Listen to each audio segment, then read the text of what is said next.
Hi everybody, I'm the Reluctant Reviewer. And I'm QP83. And today we're here with a couple of doll lines that you might know, maybe you have in your collection, maybe you don't. They are made by Mel Birnkrant, and we're going to talk a little bit about him and a little bit about the journey that these dolls had.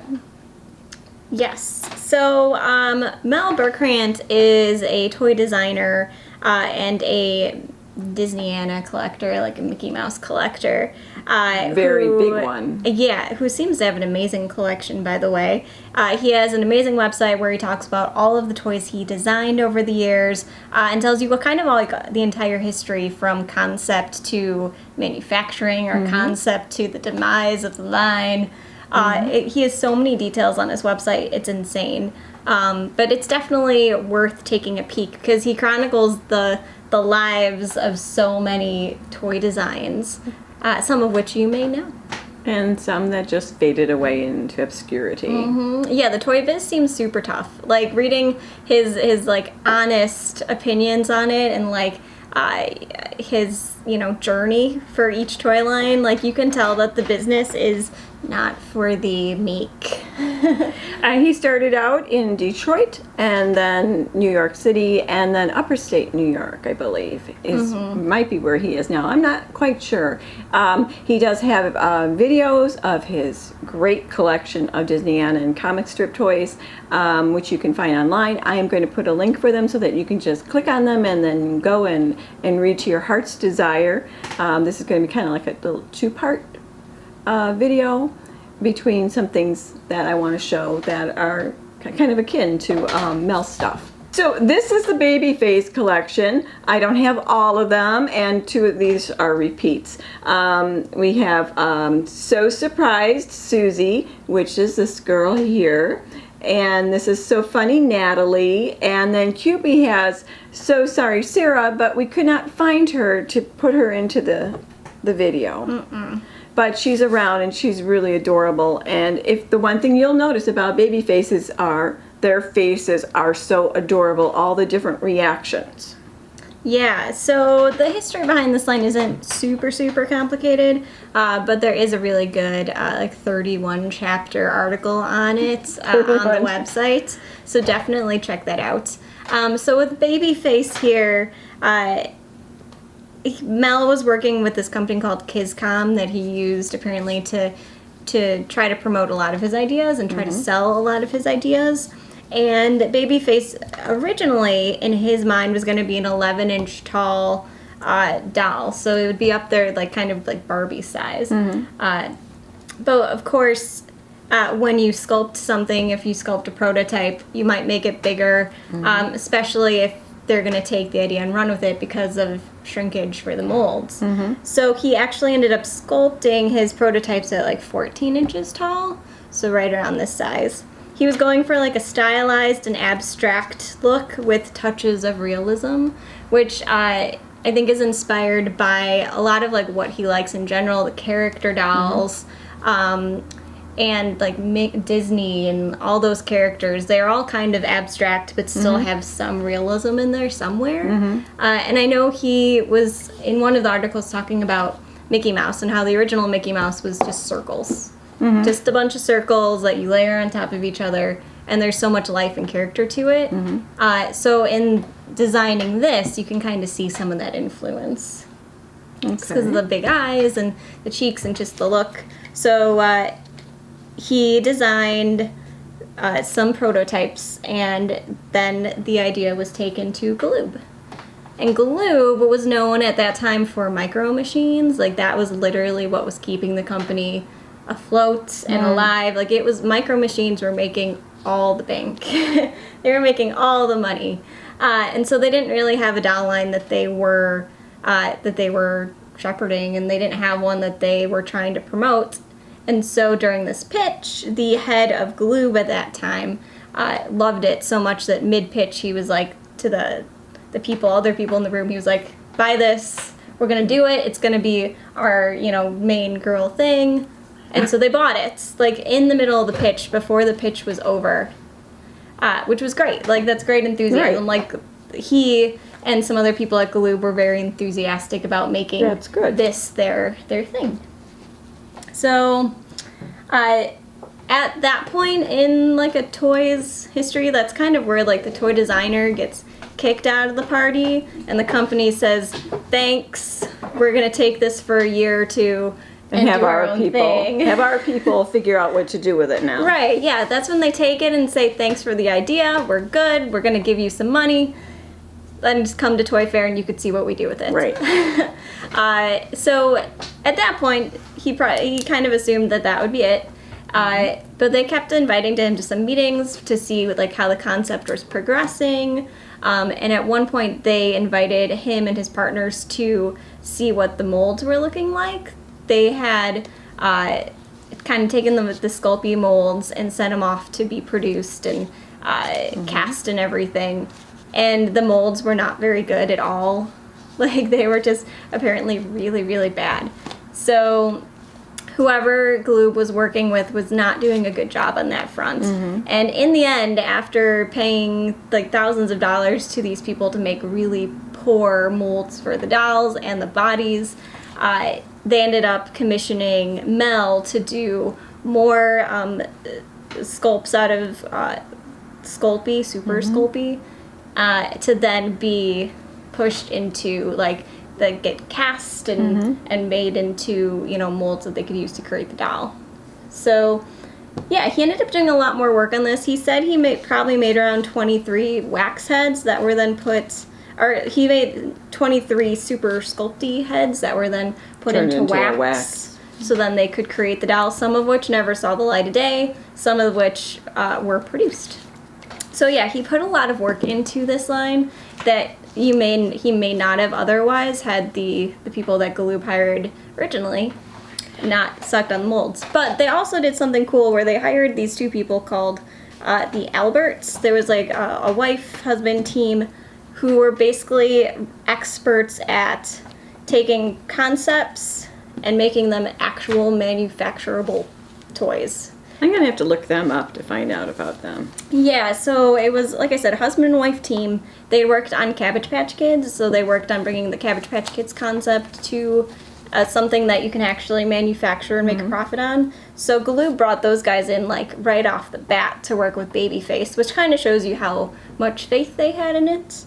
And then Mel goes back and forth saying that, like, he was surprised that the Alberts would invite him to certain things, like, they didn't have to invite him to see the molds, but he assumes the people at Galoob were like, you need to invite Mel and his team to see this. So, like, he goes back and forth saying that he tried not to be, like, overstepping his boundaries. Right. Because these Alberts, they were in charge of basically, like, the presentation and making sure that these guys could be manufactured and still make a profit. So, like, the clothing designs and all of that was their thing. Their input. And they were basically the people who would eventually sign off on, like, final things. Right. So there was that. So that was an interesting little side story that they also had a hand in this line. But yeah, so this is Babyface. It was just with that one company. And there were some things that he didn't like you said, he had extra detail on the feet. He wanted them to sit a different way. He didn't necessarily like their outfit. He thought they were too short. Yeah, he never thought they were babies. Like, he never sculpted them to be a baby, quote unquote a baby. Also, he has sculpted a really nice body apparently, but it was completely redesigned somewhere along the line. Like, he had details on the bottom of their feet, so they would still allow them to stand, but in the end, be more artistic. They chose to make them completely flat. So there were things that he didn't love.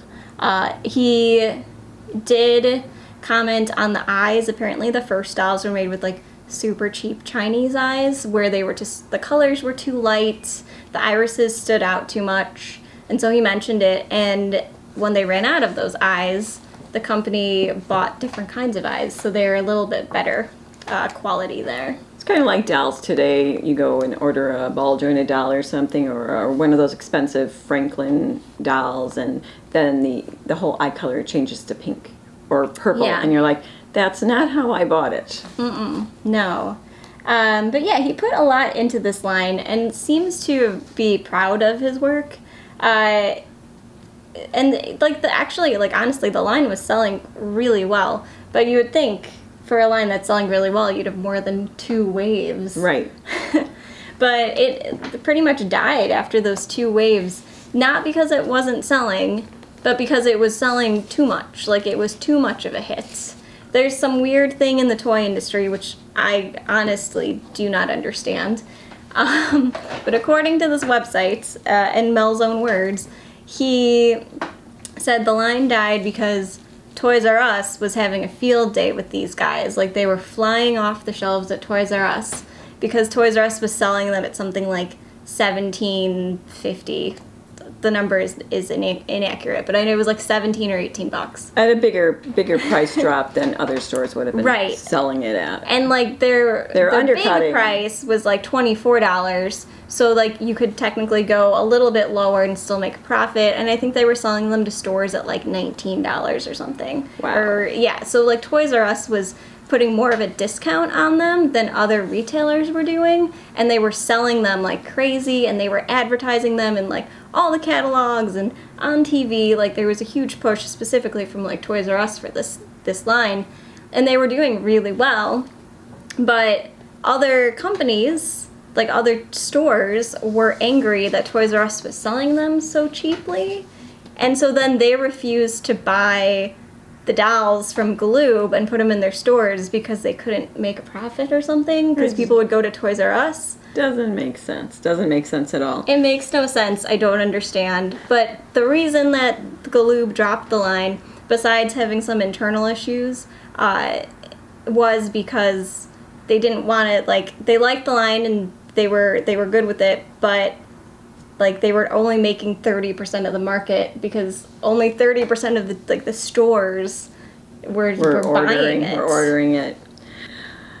If you read some of Mel's little stuff on this, he did talk about him and his partner walking into Galoob and wanting to talk to somebody. You know, they're all excited still about the second wave and everything and what's going on, and just being told, oh, we're not doing it anymore, and then having to find their way out of this showroom in the dark, as they knew their stuff was on display, but no one offered to give it back to them. Yeah, like literally samples like he had worked on. But like he could have probably 100% been like, I'm going to take these things, or can you ship them to me? Like, well, and isn't there something, some of the heads were sold on eBay, the prototype heads, to people, you know, on eBay, and they were paying really expensive prices just for the heads. Yeah, I did see that there were some popping up there.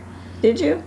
I mean, I saw in an article that he mentioned that they were on eBay. So I tried to see if I could find anything under prototypes, but I didn't find anything. Yeah, and the thing with Galoob, he wrote in, there's like 31 articles to this actual story.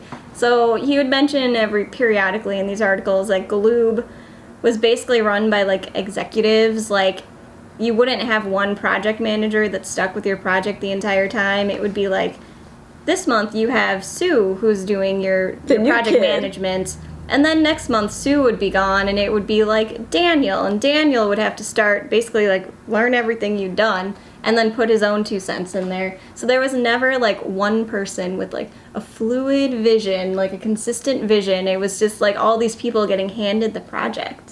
See, that's the same in the book world too, where people would suddenly have a new person because the other person didn't work, or they got a better job in the institution of whatever it was, and then you had to start all over from scratch. It seems like Galoob was running like that, and like towards the end of like Babyface, it seems like there was more internal stuff going on with Galoob. Does Galoob even exist anymore?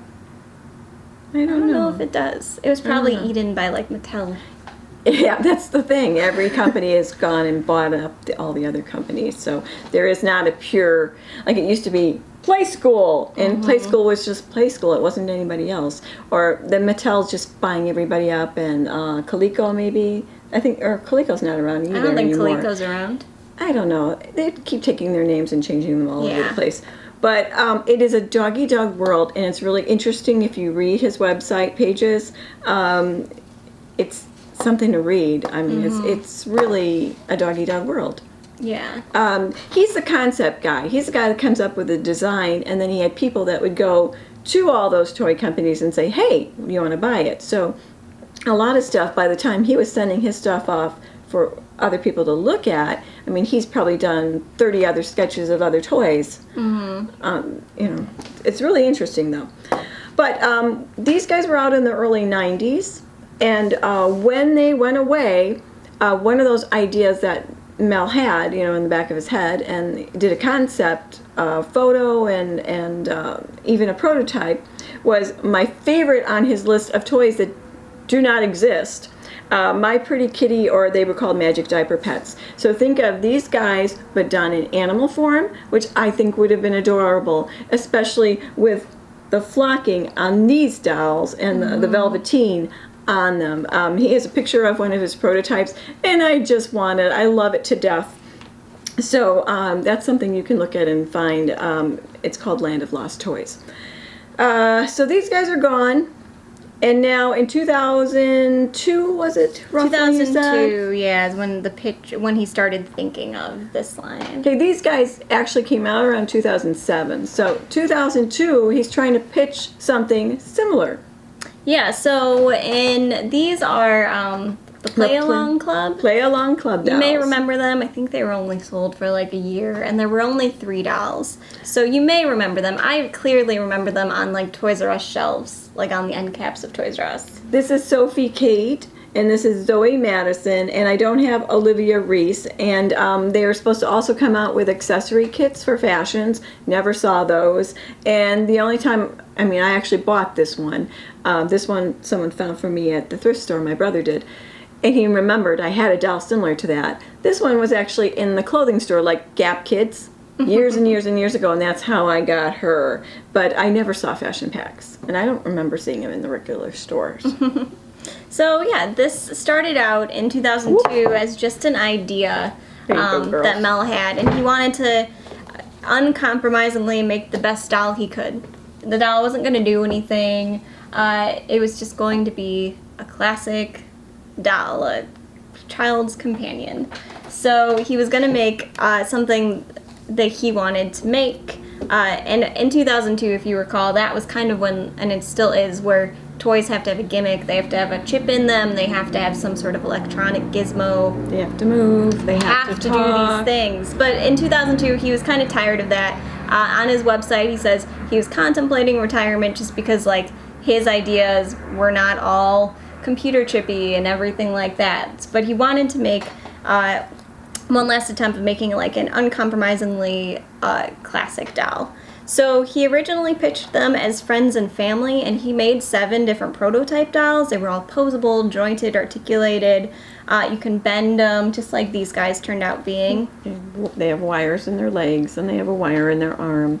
He used a combination of flocked vinyl and velour. So you'll see black vinyl. That on there. And basically he was just trying to make a bright-eyed children who radiated innocence.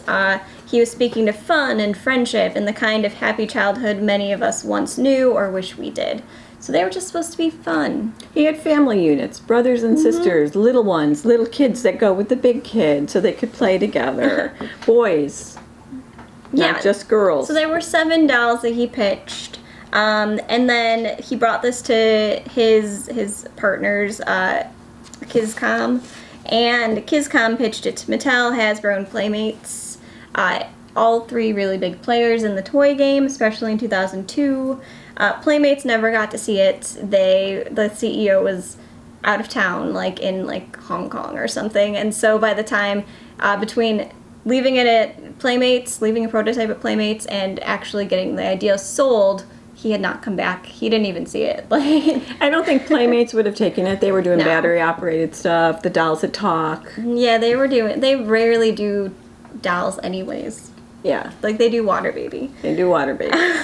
Mattel also was pitched, and they wanted it to have a feature. So they were going to, they were willing to option it, but they wanted to kind of, undercut the sale a little bit. So they weren't going to give as much of an option price as they would, because they needed to do some work and add a feature to it.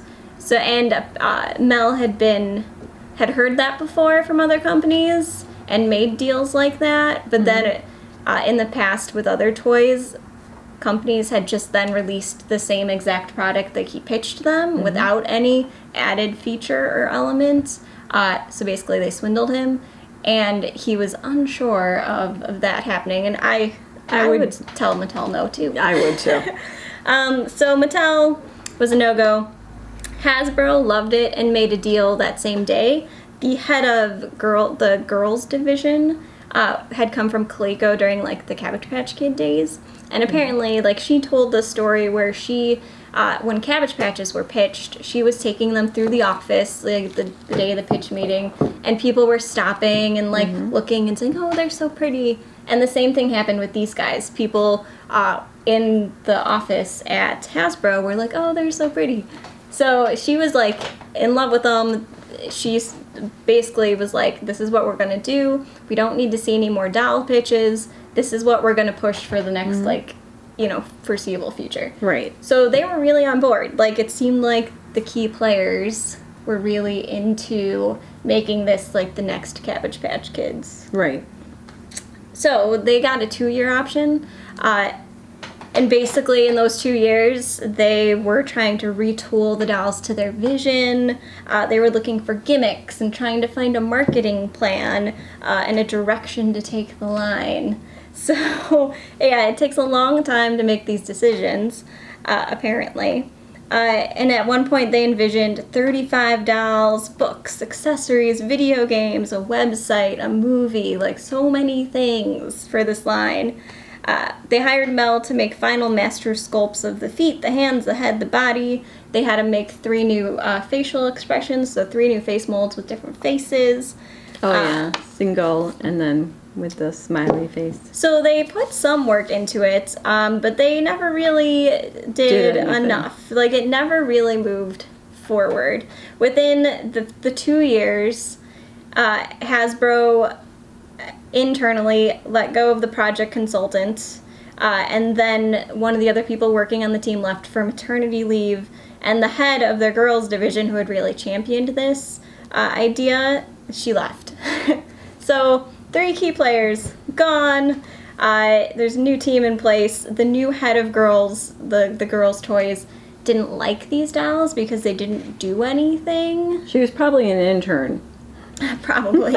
Yeah, so they didn't do anything, and she didn't get that they inspire They're not imagination supposed to do anything. and creativity Silly. and such. So she put him on the back burner, but really didn't tell anyone she put him on the back burner. And when the option was going to expire, and what she was trying to push, which were trolls with a Z at the end, completely flopped. She kind of came back and was like, oh, I'm so sorry, it was my fault, these weren't being, worked on.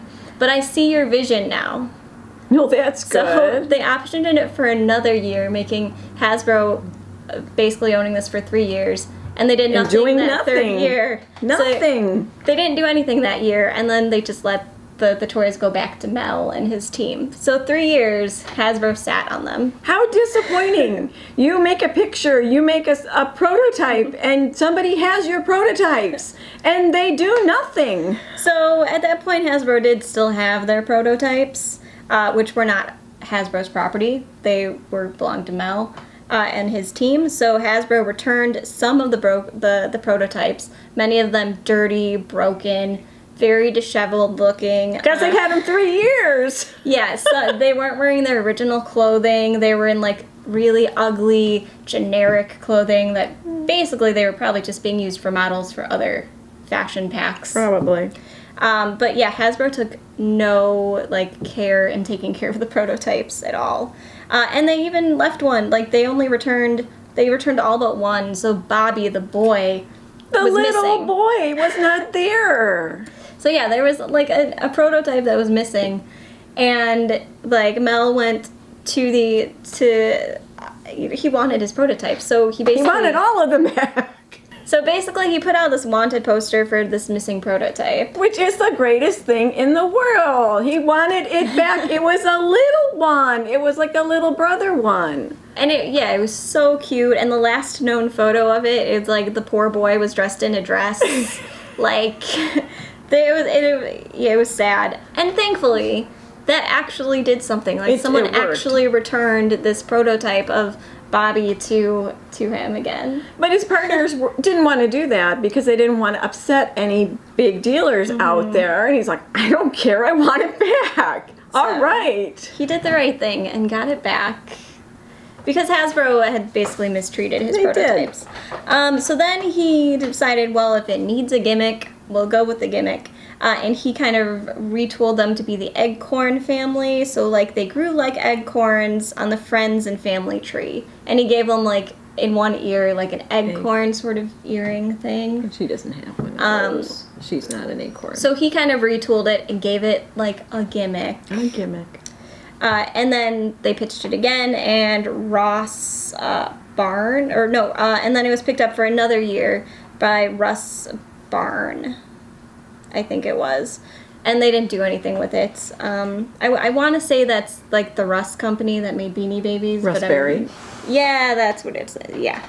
So that's what it is. So for a year after that, after he retooled it as the Acorn family, it was picked up by Russ Berry. Because that would make sense. Stuffed animal, very, very fabric kind of doll. Yeah, that would make sense. But nothing happened within that year. So then it So now you're on reverted back 4 to years. So that's 4 years.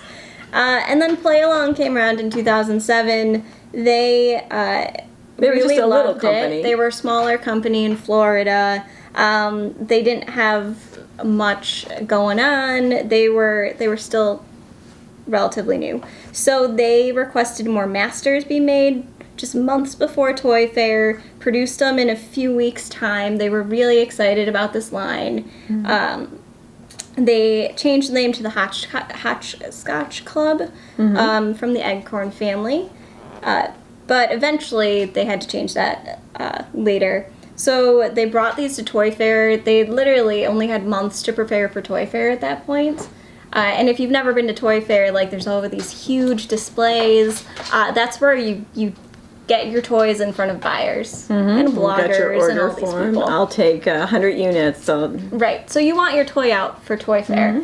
So they, just because of when the pitch was and when Toy Fair was, they had like months to get this done. Whereas Hasbro sat on it for 3 years and got nowhere. Like, Play Along came along and was like, we're gonna do this. So they brought them to Toy Fair. Buyers loved them. Production was, ramped up there. They had to change the name from Hotchscotch Club to Play Along Club. So they turned into the Play Along Club due to copyright things. And then they produced 3 of the 7 prototypes. So they did give him, they sent him some of like the prototypes for the next wave that would have been. and they sent him some like cartons of the dolls that they had just come out with too.